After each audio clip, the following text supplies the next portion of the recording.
শাহানাব, দরজা খুলো। এ কেমন ছেলে মানুষই করছো তুমি? এইবারও কোনো সাড়া শব্দ এলো না আগের বারের মতো।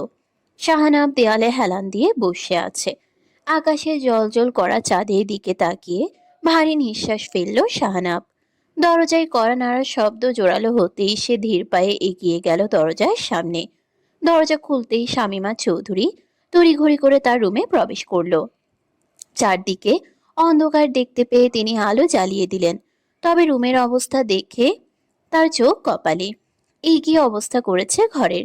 শামীমা চৌধুরী মেঝেতে পড়ে থাকা কাছের টুকরো দেখতে পেয়ে ভয় পেয়ে যান। ব্যস্ত ভঙ্গিতে শাহানাবের দিকে তাকাতেই দেখতে পায় ছেলের মলিন চেহারা।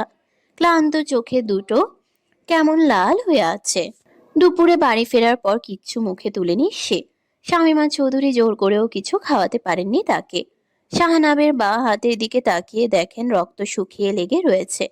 তৎক্ষণাৎ ছেলের হাত নিজের হাতের মুঠোয় এনে ভালোভাবে পরখ করে বললেন, কি অবস্থা করেছো নিজের শাহানাব! নূরের চেয়ে ভালো মেয়ের সাথে তোমার আমি বিয়ে দিব। শাহানাবের মাঝে কোনো ভাবান্তর দেখা গেল না। সে একরোখা উত্তরে বলল, আমার নূরকে চাই মা। নূরকে ভুলে যাও শাহানাব। আর কতদিন এভাবে মিথ্যেকে আশ্বাস দিয়ে চলবে? আমার নূরকে চাই মা।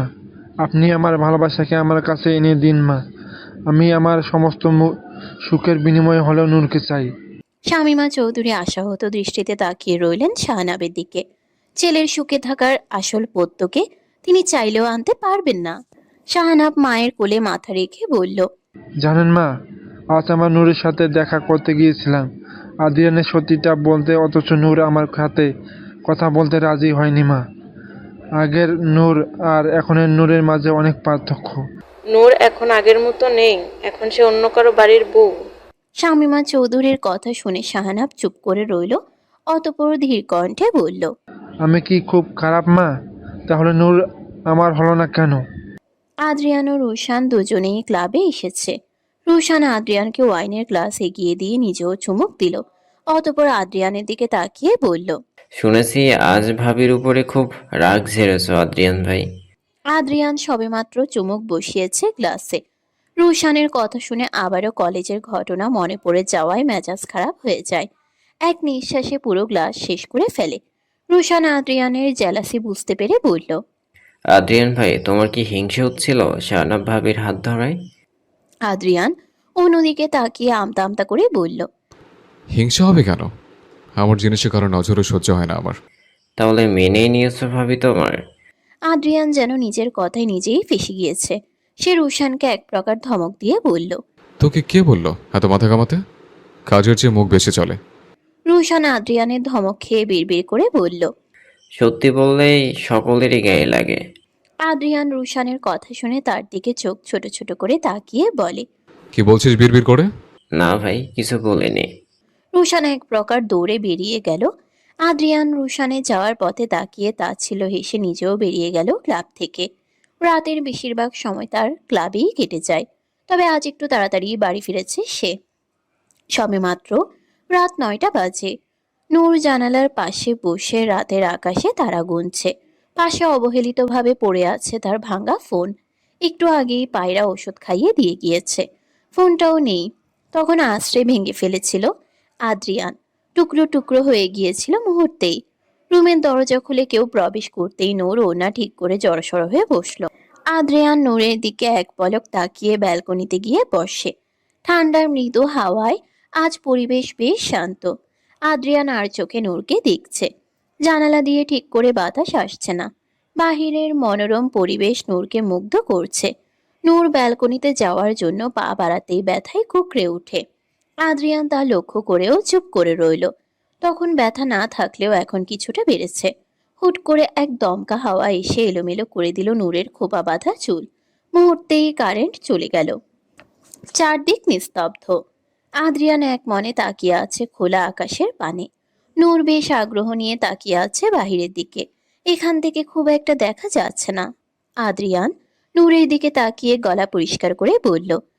বেলকনিতে আসতে দাও। নূর মুহূর্তেই আদ্রিয়ানের কথায় মাথা নেড়ে সাই জানায়।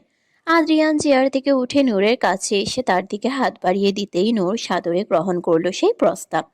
তবে এক পা বাড়াতেই চোখ খিচে দাঁড়িয়ে পড়ে। আদ্রিয়ান তা বুঝতে পেরে নূরকে মুহূর্তেই কোলে উঠিয়ে নেয়। আচমকা কোলে নেওয়ায় নূর অবাক চোখে তাকায় আদ্রিয়ানের দিকে। অন্ধকারে কিছু দেখা যাচ্ছে না। আদ্রিয়ান নূরকে নিয়ে ব্যালকনির চেয়ারে বসলো। আদ্রিয়ানের পাশের চেয়ারে বসে আছে নূর। বাহিরের মনোরম দৃশ্য দেখে নূরের বেশ ভালো লাগছে। মৃদু হাওয়া ও মাঝে মাঝে দমকা খাওয়ায় পরিবেশটা দারুণ লাগছে। চাঁদের আলোয় নূরকে স্পষ্ট দেখা যাচ্ছে। আদ্রিয়ান না চাইতেও বারবার আর চোখে নূরকেই দেখছে। ক্লান্ত থাকায় আজ নূরের চোখের ঘুমেরা বেশ জলদি বাসা বেঁধেছে। বারবার ঝিমাচ্ছে সে। আদ্রিয়ান বুঝতে পারল আদ্রিয়ান বুঝতে পেরে নূরকে নিজের সাথে আগলে ধরল।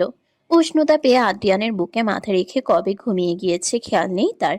সময় পেরিয়ে গিয়েছে নিজের মতো। রাত বাজে 1টা।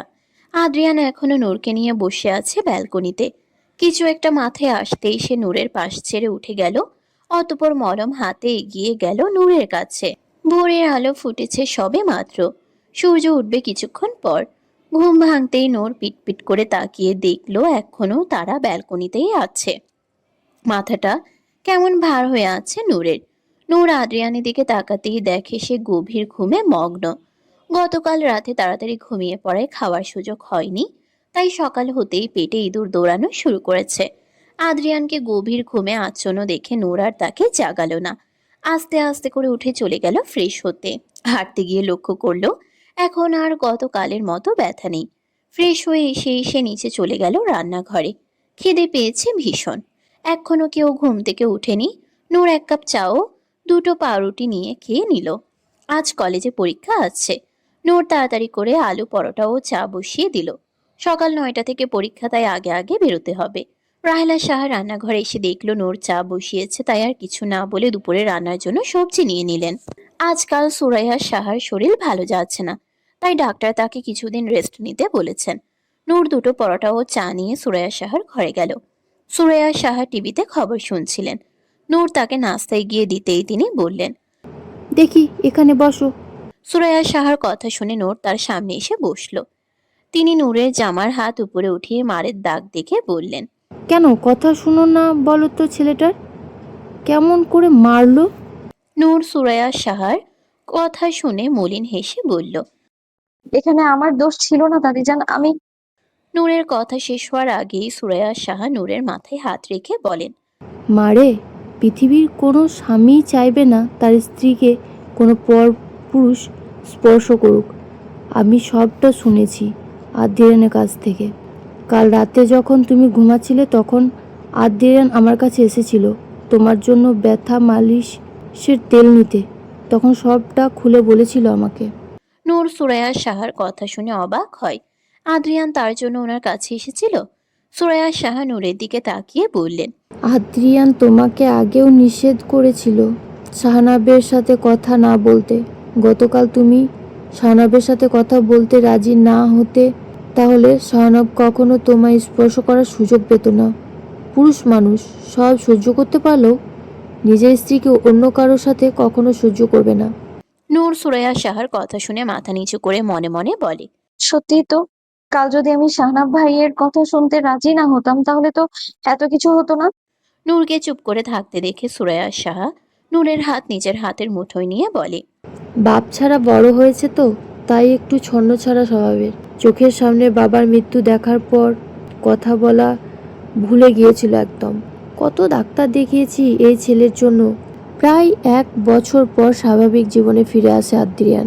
এরপর থেকে এক প্রকার খাপছাড়া হয়ে গিয়েছিল ছেলেটা। নিজের মন মর্জির উপর চলে। আদ্রিয়ানের বাবা মারা গিয়েছে জানার পর নূর কিছুটা অবাক হয়, কারণ এই বাড়ির কেউই এতদিন তাকে এই কথাটা জানায়নি। কথা বলতে বলতে কখন সময় হয়ে গিয়েছে টেরই পায়নি নূর। সুরাইয়া সাহার ঘর থেকে বেরোতেই দেখে ইলহাম ও পায়রা সুরাইয়া সাহার ঘরের সামনে দাঁড়িয়ে আছে। এত সকালে তারা দুজন এখানেই বা কি করছে? নিচে নামতেই দেখে ইলহাম ও পায়রা দুজনেরই কিছু জিনিসপত্র রাখা আছে। তবে কি আজই এই বাড়ি ছেড়ে চলে যাবে তারা? পায়রা চলে যাবে ভাবতেই বুকে মোচড় দিয়ে ওঠে নূরের। ব্যস্ত পায়ে এগিয়ে চলল সুরাইয়া সাহার ঘরের দিকে। ভেতরে গিয়েই দেখতে পায় ইলহাম ও পায়রা সুরাইয়া সাহাকে সালাম করছে।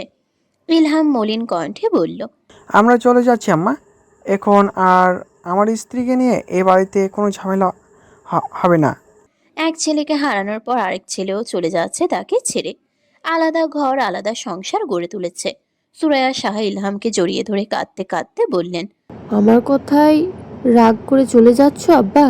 আমার বয়স হয়েছে, কখন কি বলি তার ঠিক নেই। তোমরা চলে গেলে আমার সংসার একা হয়ে যাবে। দূরে কোথাও যাচ্ছেন আম্মা, কিছু দূর পরে আমাদের নতুন বাড়ি। আপনার যখন ইচ্ছে হয় তখন চলে আসবেন আম্মা। আপনাকে ছেড়ে যাওয়ার সাধ্যি কোথায় আমার, বলুন? ইলহামের কথায় তিনি শান্ত হলেন না, বরঞ্চ কান্নার গতি বাড়িয়ে বললেন, শেষ বয়সে এসে আমায় একা করে যাবে ইলহাম? আমি কখন মরে যাই ঠিক নেই। পায়রা সুরাইয়া শাহর কাছে এসে বলল, আমায় ক্ষমা করবেন আম্মা, আমার কথায় কষ্ট পেলে ক্ষমা করে দিবেন। তোমার কোনো দোষ নেই পায়রা। আমার ছেলেটাকে বোঝাও তুমি। শেষ বয়সে এসে আমি এভাবে তোমাদের ছাড়া কিভাবে থাকবো? পায়রা সুরাইয়া শাহর হাত ধরে বলল, আমার বোনটাকে দেখে রাখবেন আম্মা, আমার খুব আদরের বোন নূর। নূর ফুপিয়ে কেঁদে উঠল পায়রার কথায়। নূরকে দেখতে পেয়ে পায়রা তার কাছে এগিয়ে এসে তাকে জড়িয়ে ধরল শক্ত করে। আপু তুমি চলে যেও না। আমার কিচ্ছু করার নেই নূর, উনি চায় না আমরা এখানে থাকি। পায়রার কথা শুনে নূর ঠোঁট ভেঙে কেঁদে ফেলে। অপরদিকে সবেমাত্র আড়মোড়া ভেঙে ঘুম থেকে উঠেছে আদ্রিয়ান। বসে ঘুমানোয় ঘাড়ে ব্যথা করছে। পাশ ফিরে নূরকে দেখতে না পেয়ে ঘড়ির দিকে তাকিয়ে দেখে সকাল 7:30 বাজে। নিচ থেকে শোরগোলের আওয়াজ পেয়ে সে কিছুটা বিচলিত হয়। সাত সকালে কারাই বা চিৎকার চেঁচামেচি করছে।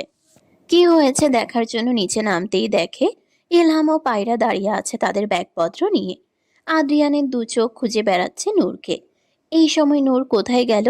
কিছু সময় পর দেখতে পেল নূর পায়রার হাতে একটা ব্যাগ দিয়ে ফুপিয়ে ফুপিয়ে কাঁদছে। আদ্রিয়ানকে দেখে ইলহাম তার কাছে এসে বলল, নিজের খেয়াল রাখবি। ইলহামের কথায় আদ্রিয়ান কিছুটা অবাক হয়। সকাল থেকে একটার পর একটা ধাক্কা খেয়ে আসছে সে। আদ্রিয়ানকে অবাক করে দিয়ে ইলহাম বলল, চলে যাচ্ছি এই বাড়ি ছেড়ে। আমার সংসার আমি আমার নতুন ঘরে গড়ে তুলব। ইলহামের কাছ থেকে আদ্রিয়ান বোধহয় এটা আশা করেনি। ইলহাম চলে যাচ্ছে তাকে সেরে। আদ্রিয়ান অবাক কণ্ঠে শোধালো। চলে যাচ্ছ মানে? ইলহাম দীর্ঘশ্বাস ফেলে বলে, আর ফিরবো না এই বাড়িতে, সারা জীবনের জন্য নতুন বাড়িতে পর্দাফোন করছি। আদ্রিয়ানের মুখ থেকে আর একটা শব্দও বেরোলো না। ছোট থেকে যার সাথে সবসময় মেতে থাকতো, আজ সে চলে যাবে। ইলহাম ও পায়রা দুজনেই বেরিয়ে পড়ে। আদ্রিয়ান নিজের ঘরে চলে এলো। আজ ইন্টারভিউ আছে একটা কোম্পানিতে। অবশ্য ইলহামই ঠিক করে দিয়েছে চাকরিটা। আদ্রিয়ান নিজের কাগজপত্র গুছিয়ে নিতে নিতে দেখলো নূর হেঁচকি দিতে দিতে ঘরে ঢুকছে। নূরকে কাঁদতে দেখে আদ্রিয়ান ভ্রুকুচকে জিজ্ঞেস করে। কি হলো, কাঁদছো কেন? নূর কোনো উত্তর দিল না। আদ্রিয়ানও বিষয়টা আর ঘাটল না। নূর তার বোরকা হাতে নিয়ে তৈরি হতে লাগলো। ব্যাগে সবকিছু গুছিয়ে নিতে গিয়ে খেয়াল করলো কলম শেষ হয়ে গিয়েছে। আর কলম অবশিষ্ট নেই। আদ্রিয়ানের দিকে তাকাতেই দেখতে পায় সে আকাশি রঙের একটা শার্ট পরে তৈরি হচ্ছে। নূর ধীর পায়ে আদ্রিয়ানের সামনে এগিয়ে যায়, তবে কিছু বলার সাহস পায় না। হঠাৎ চোখের সামনে নূরকে এভাবে ঘোরাঘুরি করতে দেখে জিজ্ঞেস করলো। কি হয়েছে, কিছু বলবে? নূর আমতা আমতা করে বলে, আজ পরীক্ষা, কিন্তু আমার কলম শেষ হয়ে গিয়েছে। আদ্রিয়ান শার্টের বোতাম লাগাতে লাগাতে বলে, আমি যাওয়ার সময় কেন দেব? প্রায় 8:30 বেজে গিয়েছে। নূর বেশ তাড়াহুড়ো করেই বেরিয়েছে। দেরি হয়ে গেলে তারই ক্ষতি। আদ্রিয়ান তাকে নিয়ে পাশের একটা দোকানে এসেছে। সেখান থেকে প্রয়োজনীয় কলম, পেন্সিল, স্কেলও সবই কিনে দিল। যদিও নূর শুধুমাত্র কলমের কথা বলেছিল, তবে আদ্রিয়ান তাকে সবকিছুই আবার নতুন করে কিনে দিয়েছে। নিত্যদিনের মতো আজকেও শাহানাব দাঁড়িয়ে আছে কলেজ প্রাঙ্গণের সামনে। নূর তাকে দেখতে পেয়ে শুকনো ঢোক গিলল। কলেজে ঢোকার সময় সব সময়ের মতো আজও আদ্রিয়ান নূরের হিজাব ঠিক করতে করতে বলল। কালকের ঘটনা যেন পুনরাবৃত্তি না ঘটে। নূর শাহানাবের দিকে তাকিয়ে বলে। আচ্ছা। নূর চলে যেতেই শাহানাব ক্ষিপ্র গতিতে আদ্রিয়ানের শার্টের কলার ধরে বলল, কি করেছিস তুই নূরকে? তোর সাহস কি করে হয় তুই আমার কলার হাত দিস? শাহানাব আদ্রিয়ানের কথা শুনে আদ্রিয়ানকে ধাক্কা দিয়ে বলল। শুধু করার কেন, তোকে এই মুহূর্তে আমি এখানে পুঁতে রাখবো। শাহানাবের কথা শুনে আদ্রিয়ানের মেজাজ তড়িৎ গতিতে খারাপ হয়ে গেল। একটু পরেই ইন্টারভিউ দিতে যেতে হবে, আর এক্ষুনি শাহানাবের সাথে ঝামেলাটা বাঁধতে হলো। শাহানাব তেড়ে আসতেই আদ্রিয়ান ক্ষোভের বশে শাহানাবের গাল বরাবর ঘুষি মারে। শাহানাবের ঠোঁট কেটে গড়গড়িয়ে রক্ত পড়ছে। শাহানাব আদ্রিয়ানের কলার ধরে তাকে ধাক্কা মেরে রাস্তায় ফেলে দেয়। এদিক ওদিক তাকিয়ে দেখে ভাঙা একটা কাচের বোতল পড়ে আছে পাশে। শাহানাব তা দেখতে পেয়ে হাতে তুলে নেয়। রাগের বশবর্তী হয়ে যেই না আদ্রিয়ানের মাথায় মারতে যাবে, ঠিক সেই সময়েই কেউ একজন সে হাত ধরে তাকে থামিয়ে দেয়। শাহানাব পেছন ফিরে তাকাতেই দেখে ইলহাম সাহা দাঁড়িয়ে আছে। আদ্রিয়ান ইলহামকে দেখে নিজের শরীরে থাকা ধুলো ঝেড়ে পরিষ্কার করতে লাগলো। ইলহাম শাহানাবের দিকে তাকিয়ে গম্ভীর কণ্ঠে বলল, তোমাদের মারপিট করতে হয় তো অন্য কোথাও গিয়ে করো, এভাবে শিক্ষা প্রতিষ্ঠানের সামনে এসব শোভা পায় না। শাহানাব হাতে থাকা কাচের বোতল ফেলে ইলহামের দিকে তাকিয়ে রাগান্বিত কণ্ঠে বলল, আপনি খুব ভালো করেই জানেন চাচা আমি কেন এসব করছি। আপনার ভাতিজা আমার জীবন ধ্বংস করে দিয়েছে, আমার বেঁচে থাকার উৎস কেড়ে নিয়েছে। শাহানাবের কথায় ইলহাম নিজের কোটের পকেটে থাকা চশমা চোখে লাগিয়ে ফিচেল হেসে বলে, এসব তোমাদের ব্যক্তিগত ব্যাপার শাহানাব। আমি দেশের জনগণের খবর রাখি, তোমাদের ব্যক্তিগত শত্রুতামির খবর না। আদ্রিয়ান নিজের চুলে হাত বুলিয়ে শাহানাবের কাছে এসে বলে, এখনও তো খেলা সবেমাত্র শুরু, আস্তে আস্তে পুরো অস্তিত্বটাকে ছাড়খাড় করে দেব। ইলহাম আদ্রিয়ানের কাঁধে চাপড় মেরে বলল। ইন্টারভিউর সময় হয়ে যাচ্ছে, জলদি বের হওয়া। ইলহামের কথা শুনে আদ্রিয়ান বাইকে উঠে বসল। শাহানাব রাগান্বিত দৃষ্টিতে তাকিয়ে আছে তার দিকে। তবে আদ্রিয়ানের কোনো হেলদোল নেই, সে ভাবলেশহীনভাবে চলে গেল। আদ্রিয়ান যেতেই ইলহাম পাশের টং থেকে এক কাপ চা নিয়ে তাতে চুমুক বসিয়ে বলল, বুঝলে শাহানাব, কিছু জিনিস জোর করে আদায় করে নিতে হয়, সম্মতি অপেক্ষা না করে। না হয় আমও যাবে, ছালাও যাবে। বলেই উচ্চস্বরে হেসে উঠল সে। শাহানাব ঘৃণিত দৃষ্টিতে তাকিয়ে আছে ইলহামের দিকে। ইলহাম চায়ের বিল মিটিয়ে চলে গেল। তবে শাহানাব এখনো দাঁড়িয়ে আছে সেই জায়গায়। আজ নূরকে সব সত্যিটা জানিয়ে তবেই সে যাবে। গতকাল রুশানের কাছ থেকে নূরের মার খাওয়ার কথা শুনে মেজাজ প্রচন্ড খারাপ তার। কথায় আছে, কেউ চেয়ে পায় না, আর কেউ না চেয়েই পেয়ে যায় কোনো প্রকার সাধনা ছাড়া। নূর ক্লাসে এসে দেখতে পায় প্রভা তার জন্য জায়গা রেখে দিয়েছে। আগে থেকেই প্রভাকে দেখতে পেয়ে সে এগিয়ে যায় তার কাছে। নূর পাশে বসতেই প্রভা রাগ দেখিয়ে বলে, কাল থেকে এতবার ফোন করলাম, ধরলি না কেন? প্রভার কথা শুনে নূরের মনে পড়ে গতকাল তো তার ফোন ভেঙে ফেলেছিল আদ্রিয়ান। তবে সত্যি কথাটা বলল না। সে আমতা আমতা করে বলল, শোন না, কাল হুট করে ফোনটা হাত থেকে পড়ে ভেঙে যাওয়ায় নষ্ট হয়ে গিয়েছে, তাই ধরতে পারিনি। নূরের কথায় প্রভার রাগ কিছুটা কমে। কিছুক্ষণ পরেই একজন স্যার প্রবেশ করলো তাদের পরীক্ষা নিতে। চাকরির ইন্টারভিউ দিয়ে এসেছে আদ্রিয়ান। বাহিরের প্রচন্ড রোদে ঘেমে এক অবস্থা আদ্রিয়ানের। ফোন বের করে দেখে প্রায় 12টা বাজতে চলেছে। নূরের পরীক্ষা শেষ হবে এখন। আদ্রিয়ান দ্রুত গতিতে বাইক নিয়ে বেরিয়ে পড়ল কলেজের উদ্দেশ্যে। শাহানা পেয়ে রোদের মাঝেও দাঁড়িয়ে আছে নূরের কলেজের সামনে। পরীক্ষা শেষ হয়েছে কিছু সময় আগেই। নূর বের হয়ে এসে দেখে আদ্রিয়ান এখনো আসেনি। নূরকে দেখা মাত্রই শাহানাব ছুটে এলো তার দিকে। শাহানাবকে দেখেও এক প্রকার এড়িয়ে চলল। শাহানাব তার কপালে জড়ো হওয়া বিন্দু বিন্দু ঘাম তার শার্টের হাতা দিয়ে মুছে নিল।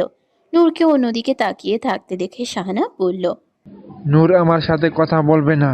তুমি আদ্রিয়ানের আসল সত্যিটা জানো না। আমি জানি আদ্রিয়ান তোমাকে কেন বিয়ে করেছে। নূর এদিক ওদিক তাকিয়ে ভয়ার্ত কণ্ঠে শাহানাবকে বলল।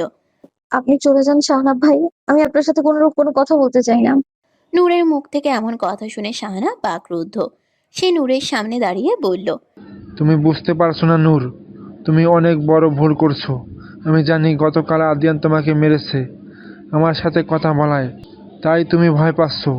তোমার ভয় পাওয়ার কোনো কারণ নেই, আমি সব সামলে নিব। শাহানাবের বাঁধন ছাড়া কথায় নূর হতাশ কণ্ঠে বলল, আমি কিছু শুনতে চাই না শাহনাব ভাই, বিয়ে হয়ে গেছে এখন আমার। আপনি আমার সাথে আর যোগাযোগ করবেন না দয়া করে। শাহানাবের মনে হলো কেউ তার বুকে ভীষণভাবে আঘাত করছে। নূরের মুখ থেকে এসব শুনে তার খুব কষ্ট হচ্ছে, তবুও সে হাল ছাড়ল না। নূরের দিকে তাকিয়ে করুণ কণ্ঠে বলল, আদ্রিয়ান তোমাকে ভালোবেসে বিয়ে করেনি নূর। আদ্রিয়ান তোমাকে ভালোবাসে না, এসব ওর নাটক। আদ্রিয়ানের উদ্দেশ্য ছিল। আদ্রিয়ানের বাইকের শব্দ পেয়ে নূর বিচলিত হয়ে রাস্তার দিকে তাকায়। আদ্রিয়ানকে দেখতে পেয়ে সে সোজা আদ্রিয়ানের সামনে এসে দাঁড়ায়। নূরকে এভাবে চলে আসতে দেখে শাহানাব করুণ চোখে তাকায় তার দিকে। আদ্রিয়ান হেলমেট খুলে তার উস্কো খুস্কো চুল ঝেড়ে নূরের দিকে তাকিয়ে বলে। পরীক্ষা শেষ হয়েছে কখন? নূর আমতা আমতা করে বলে। আমি আসার 15 মিনিট আগেই শেষ হলো। আদ্রিয়ান নূরের হাত থেকে ফাইল নিতে এসে বাইকে উঠে বসে। আদ্রিয়ান হেলমেট পরতে পরতে শাহানাবের দিকে তাকিয়ে বলে। দিনকাল কেমন যাচ্ছে তোর? আশা করি খুব ভালোই যাচ্ছে। নূর আদ্রিয়ানের কথার মানে বুঝতে পারল না, তবে শাহানাব যে রেগে আছে সেটা তার মুখ দেখে স্পষ্ট বোঝা যাচ্ছে। আদ্রিয়ান বাঁকা হেসে বাইক স্টার্ট দেয়। বাড়ি থেকে কলেজের দূরত্ব বেশি দূর না হওয়ায় কিছু সময়ের মাঝেই তারা পৌঁছে যায় বাড়িতে। রাহেলা সাহা ফারজানার ওপর রাগ ঝাড়ছেন ঠিকঠাকভাবে কাজ না করায়। আদ্রিয়ান একটা কল আসায় বাইরেই দাঁড়িয়েছে কথা বলার জন্য। নূর ধীর পায়ে নিজের ঘরে যেতে নিলে রাহেলা সাহা নূরকে উদ্দেশ্য করে বলেন। এই মেয়ে, এখন ফেরার সময় হলো তোমার? নূর ভয়ে ভয়ে তাকায় রাহেলা সাহার দিকে। রাহেলা সাহা নূরকে তাচ্ছিল্য করে বলে। বিয়ে করে সংসার সামলাবে, শাশুড়ির কাজে সাহায্য করবে তা নয়, জজ ব্যারিস্টার হতে এসেছেন তিনি। শোনো মেয়ে, এই বাড়িতে থাকতে হলে আমার কথা মতো চলতে হবে। আমার বাড়ির সকল কাজ করে দিয়ে তবেই তুমি কলেজে যেতে পারবে। নূর রাহেলা সাহার কথায় মাথা নিচু করে সাই জানিয়ে বলে। আচ্ছা আম্মা।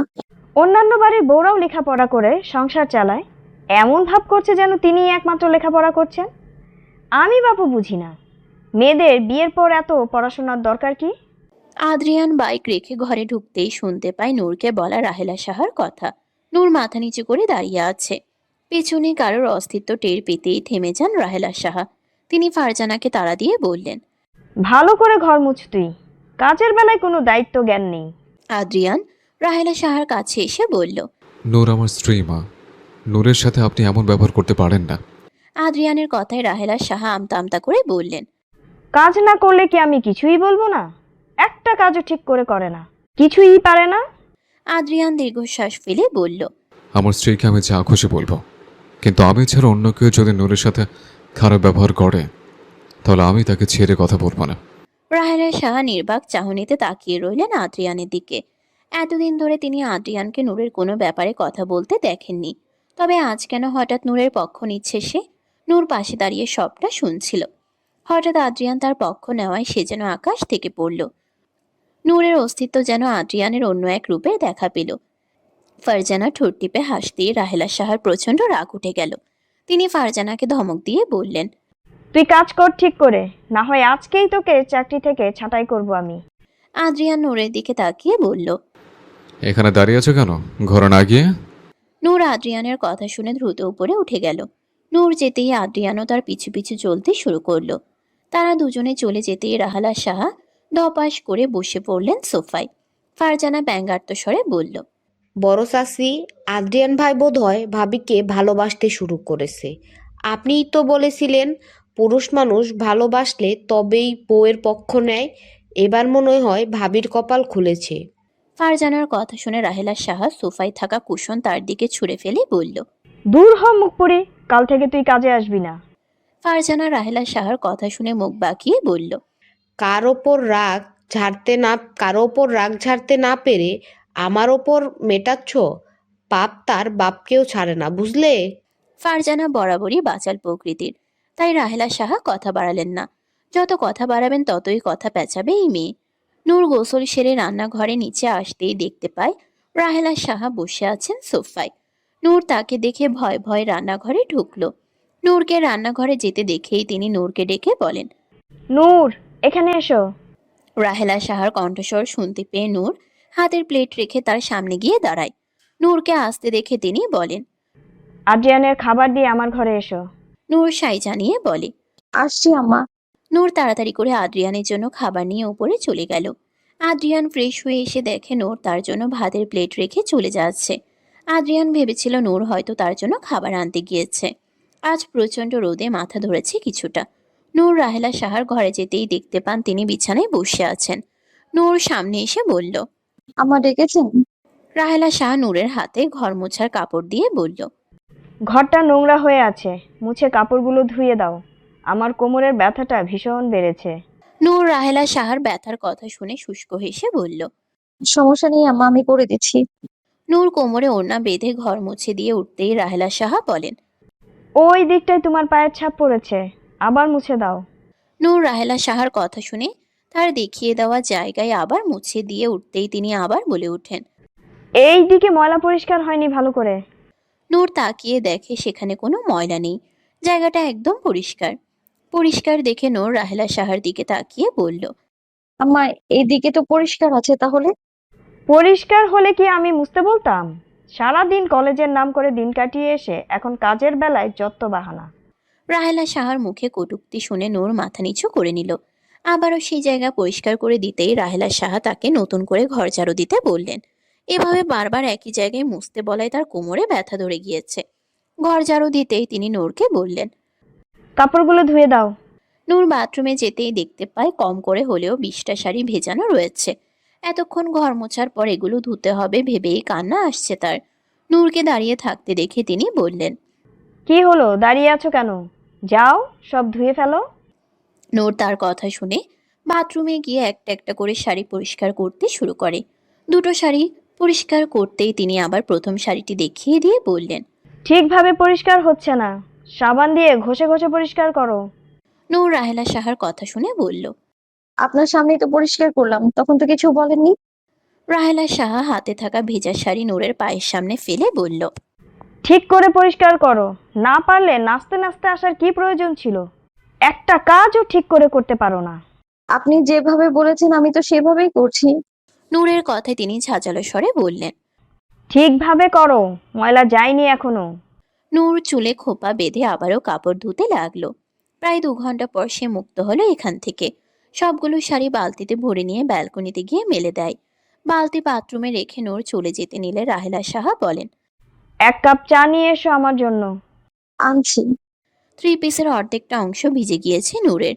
সে চুলায় গরম পানি করতে গিয়ে রুমে এসে দেখে আদ্রিয়ান সোফায় আধশোয়া অবস্থায় ঘুমাচ্ছে।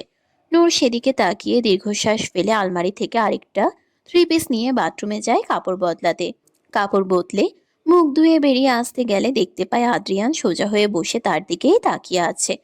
আদ্রিয়ানকে তার দিকে তাকিয়ে থাকতে দেখে কিছুটা অস্বস্তি দেখা দিল নূরের মাঝে। পরক্ষণে খেয়াল করতেই দেখে উন্নত বিছানায় রেখে এসেছে। সবকিছু বুঝে উঠতে বেশ কিছুটা সময় লাগলো নূরের। তৎক্ষণাৎ দৌড়ে এসে ওড়নাটা নিজের শরীরে জড়িয়ে নেয়। সোফায় হেলান দিয়ে শুয়ে থাকতে থাকতে কবে যে চোখ লেগে এসেছিল আদ্রিয়ানের সে বুঝতেই পারেনি। পানির শব্দ পেয়ে ঘুম ভাঙে তার। পিটপিট করে চোখ খুলতেই দেখতে পায় নূর তার সামনে দাঁড়িয়ে আছে। কিছু বুঝে ওঠার আগেই নূরকে দৌড়ে বিছানার দিকে যেতে দেখে আদ্রিয়ান হতভম্ব হয়ে যায়। কি হয়েছে? এভাবে ছোটাছুটি করছে কেন? নূর আদ্রিয়ানের প্রশ্নে ভেবাচেকা খেয়ে বলে। আমি আসলে। আদ্রিয়ান সোফা থেকে উঠে নূরের সামনে এগিয়ে আসতে আসতে বলে, তুমি কি? চা চা করতে হবে, আম্মা চা খেতে চেয়েছেন। উক্ত কথা বলেই নূর তাড়াহুড়ো করে বেরিয়ে যায়। নূর বেরিয়ে যেতেই আদ্রিয়ান ফোন বের করে রুশানকে কল দিয়ে বলে, শাহনাবের কি খবর? আদ্রিয়ান ভাই, খবর পেলাম শাহনাব ভাইয়ের বাপ নাকি ছেলেকে বাইরের দেশে পাঠিয়ে দিবে। আদ্রিয়ান রুশানের কথায় হু হু করে হেসে বলে। এত সহজে হার মেনে নিল শাহনাব চৌধুরী? আদ্রিয়ান ফোন কেটে পাশে থাকা ঝুড়ি থেকে একটা আপেল নিয়ে তাতে কামড় বসালো। আপনি কেন বুঝতে পারছেন না বাবা? আদিয়ান নূরকে বিয়ে করেছে একমাত্র প্রতিশোধ নেওয়ার জন্য। ইশতেহার চৌধুরী শাহনাবের কথায় বিরক্তিকর কণ্ঠে বললেন, নূর এখন বিবাহিত, তাদের বিয়ে যেভাবেই হোক না কেন, নূর এখন আদিরানের কাগজে কলমে স্ত্রী। শাহনাব তার পাশে থাকা ব্যাগ সজোরে ছুঁড়ে মারল। 2 হাতে মাথার চুল আঁকড়ে ধরে বলল, আমি মানি না এই বিয়ে। আদিয়ান জোর করে নূরকে কেড়ে নিয়েছে বাবা, তুমি কিছু করছো না কেন? ইশতেহার চৌধুরী গম্ভীর কণ্ঠে শাহনাবের দিকে তাকিয়ে বললেন, সবকিছু ক্ষমতা আর জোর দিয়ে পাওয়া যায় না শাহনাব, অনেক কিছু ভাগ্যের উপর ছেড়ে দিতে হয়। শাহনাব কিছুক্ষণ চুপ থেকে ভাঙা স্বরে বলে উঠল, আমি দেশ ছেড়ে যেতে চাই না বাবা, প্লিজ আমাকে জোর করো না। তোমাকে আজই দেশ ছাড়তে হবে, আর এটা আমার শেষ সিদ্ধান্ত। তুমি চাও বা না চাও, তোমাকে আমার আদেশ পালন করতে হবে। আমি এই নিয়ে আর কোনো কথা বলতে চাই না। শাহনাব আশাহত দৃষ্টিতে তার মায়ের দিকে তাকাতেই তিনি বললেন, এটাই ভালো হবে শাহানাব, তোমাকে চোখের সামনে এভাবে একটু একটু করে শেষ হতে দেখতে পারছি না। ইশতেহার চৌধুরী শাহনাবের হাতে পাসপোর্ট তুলে দিয়ে বললেন, আজ সন্ধ্যা 6টায় তোমার ফ্লাইট, আশা করি তোমার আর কোনো আপত্তি নেই। শাহনাব অপারক হয়ে নিজের ঘরে চলে গেল। গোধূলি লগ্ন পার হয়ে গিয়েছে বহুক্ষণ আগেই। একটু পরেই চারিদিক বেয়ে নেমে আসবে আবছায়া অন্ধকার। শাহানাব নিজের ব্যাগপত্র গুছিয়ে নিল।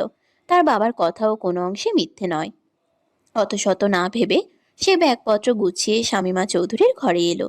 নূর রাহেলা সাহাকে চা দিয়ে এসে পড়তে বসেছে। কাল ওর পরীক্ষা আছে। টানা 7 দিন পরীক্ষা চলবে তার। গতকাল তার বাকি যেসব বই খাতা ছিল সেসব নিয়ে এসেছিল আদ্রিয়ান।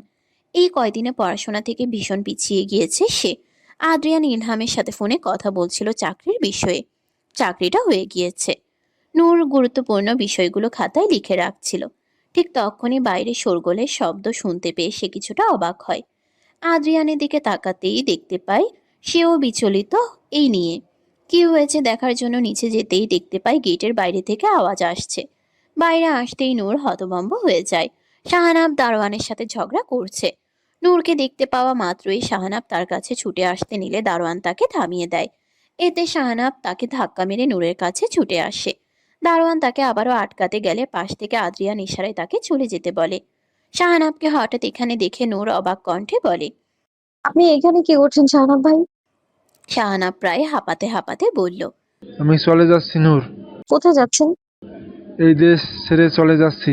তোমাকে আর কেউ বিরক্ত করতে আসবে না প্রতিদিন। বিরক্ত করার মতো মানুষটা চলে যাচ্ছে সারা জীবনের জন্য। নূরের খারাপ লাগছে শাহানাবের জন্য। এই মানুষটা তাকে নিঃস্বার্থভাবে ভালোবেসেছে, অথচ বিনিময়ে সে কি দিয়েছে? অবহেলা, বিচ্ছেদ। শাহানাব নূরকে চুপ করে থাকতে দেখে বলল, আমি তোমার অপেক্ষায় থাকবো নূর। যখন মনে হবে সবাই তোমার বিরুদ্ধে রয়েছে, তখন একবার আমায় দেখো। আমি সব কিছুটা ফেলে ছুটে আসবো তোমার কাছে। শুধু একটুখানি ঠাঁই দিও তোমার দ্বারে। আদ্রিয়ান হাতের মুঠো শক্ত করে দাঁড়িয়ে রইল। নূরকে বলা শাহানাবের কথাগুলো শুনে তার রাগ তরতর করে বেড়ে চলেছে। নূর শাহানাবের কথা শুনে ঠুকরে কেঁদে উঠল। শাহানাবের মতো একজন মানুষকে হারিয়েছে সে। আদ্রিয়ান নূরের সামনে এসে শাহানাবের পথে বাধা হয়ে দাঁড়িয়ে বলল। নূরকে তুই কখনো পাবি না। শাহানাব কিছু বলার আগেই আদ্রিয়ান নূরের হাত ধরে টেনে বাড়ির ভেতরে নিয়ে যায়।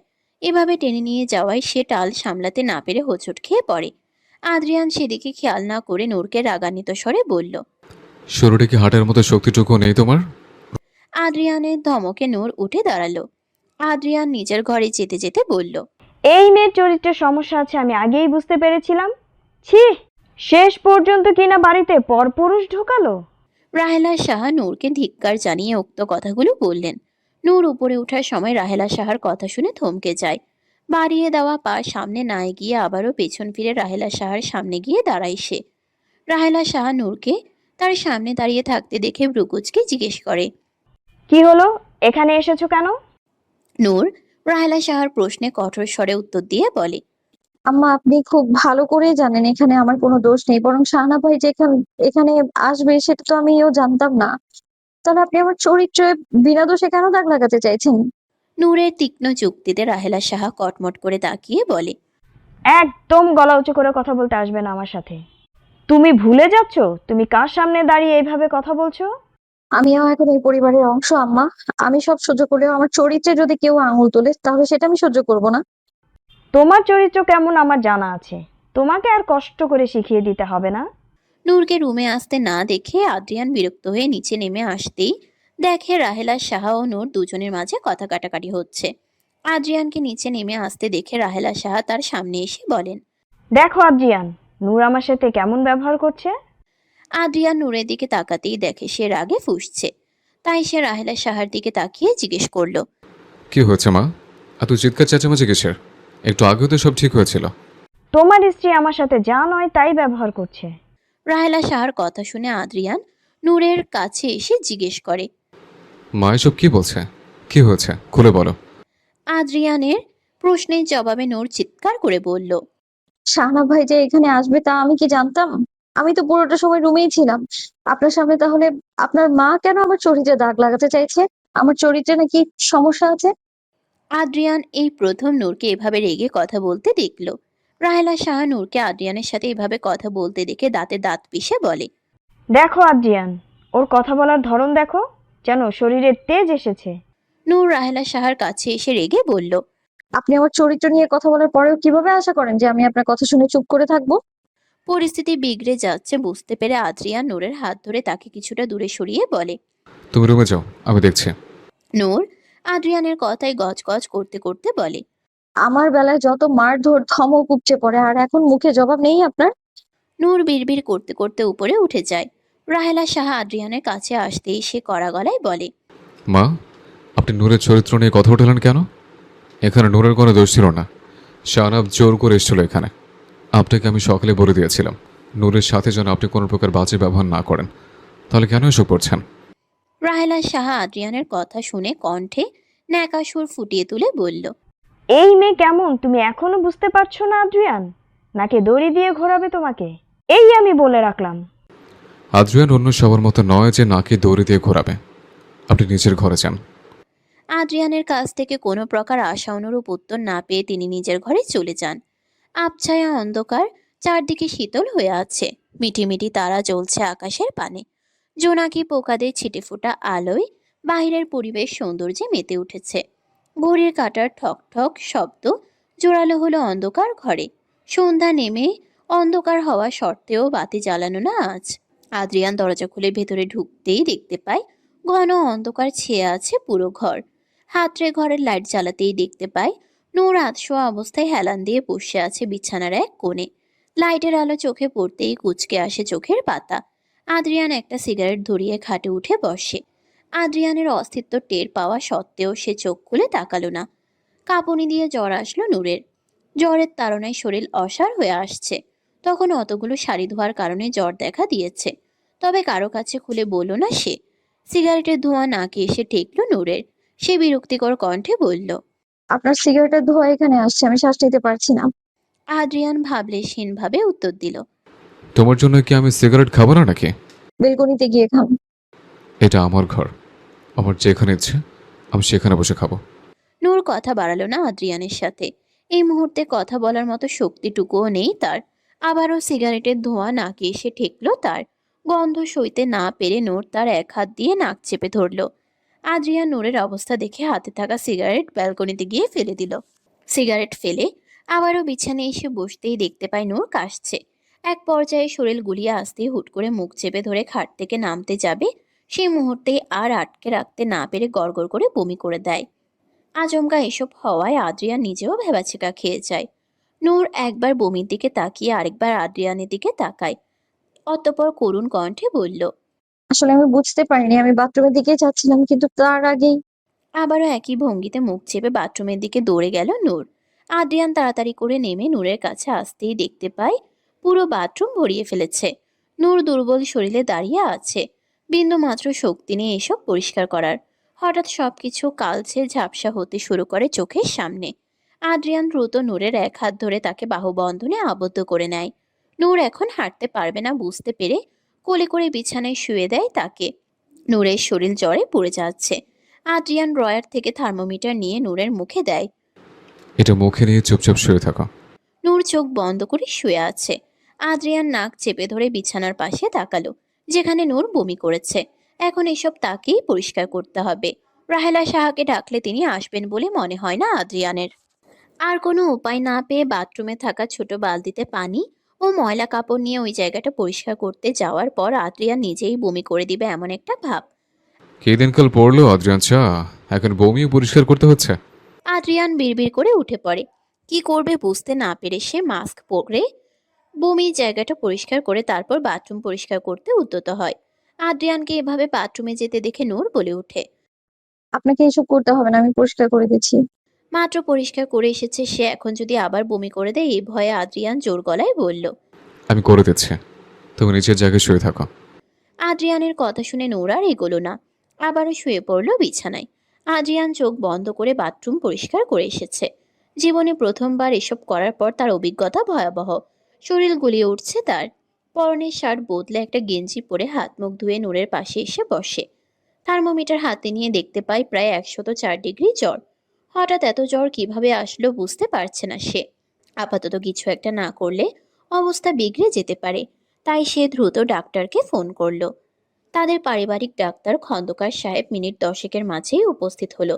হঠাৎ ডাক্তার ডাকতে দেখে রাহেলা সাহা কিছুটা অবাক হন, কারণ এই সময় তো বাড়িতে অসুস্থ কেউ নেই। তিনি আদ্রিয়ানের কাছে এসে জিজ্ঞেস করলেন, কি হয়েছে আদ্রিয়ান, ডাক্তার ডাকলে কেন? আদ্রিয়ান খন্দকার সাহেবকে উপরে নিয়ে যেতে যেতেই উত্তর দিল। নূরের হঠাৎ জ্বর এসেছে, তাই ডাক্তার ডাকতে হয়েছে। নূরের কথা শুনে তিনি মুখ ভেঙচিয়ে বলেন, সামান্য জ্বর এসেছে দেখে ডাক্তার নিয়ে এসেছো? ওসব সামান্য জ্বরে কেউ মরে না। আদ্রিয়ান সে কথায় কান দিল না। ডাক্তার নিয়ে চলে গেল রুমে। ডাক্তার নূরকে চেক করতে করতে আদ্রিয়ানের দিকে প্রশ্ন ছুড়ে বলল, এই মেয়েটা কি তোমার স্ত্রী আদ্রিয়ান? আদ্রিয়ান উদ্বিগ্ন চাহনি তাক করে বলল, হ্যাঁ, আমার স্ত্রী। সিরিয়াস কোনো ব্যাপার না, হঠাৎ করে বেশি পানি ঘেটেছে, তাই তো জ্বর এসেছে। ঠিকভাবে যত্ন নিলে দ্রুত সুস্থ হয়ে উঠবে।